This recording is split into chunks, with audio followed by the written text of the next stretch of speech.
මේ අරුම පුදුම කැටේ අපිට හම්බ වුණේ රත්නපුරෙන්. රත්නපුර බේබිසිංහ මහත්තයාගේ ගෙදර තමයි මේ අරුම පුදුම කැටේ තිබුණේ. මේ කැටේ කරකවන්න පටන් ගත්තට පස්සේ වෙන කිසිම වැඩක් කරන්න හිතෙන්නේ නැහැ කියලායි බේබිසිංහ අපිට කිව්වේ. මේ වගේ හුනියන් කැටයක් දැක්කොත් අනිවාර්යයෙන්ම පටපට්ටමට කියන්න ඕනි හොඳේ. ටිකක් ඉන්නකෝ.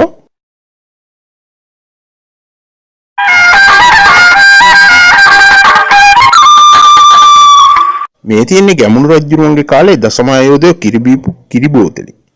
මේ කිරි බෝතලේට එකපාර කිරි පැකට් එකක්ම දාන්න පුළුවන්ලු.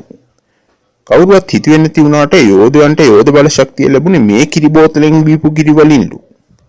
මේ අරුම පුදුම කිරි බෝතලේ අපිට හම්බ වුණේ ගලේ වලින්. කැමරාවට අසු කරගත්තේ බොරළුගොඩ මහත්තයා. ටිකක් ඉන්නකෝ.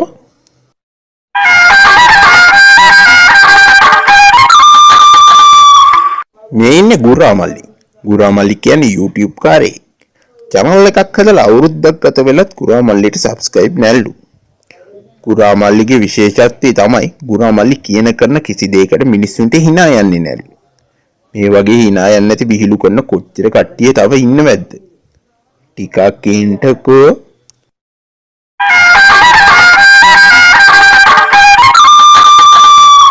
මේ අරුම පුදුම නැටිල්ල අපිට හම්බ වුණේ මුහුණු පොතේ. මුහුණු පොතේ ෆීෆාය ගහන පුංචි අප්පුගාමි තමයි මේ නටන්නේ. තරු දෙන්න පුංචි අප්පුගාමිගේ නැටිල්ල තව වැඩි වෙනවා කියලායි බලන් ඉන්න අය නම් කියන්නේ. මෙයාගේ නැටිල්ල ටිකක් බලන්නකෝ.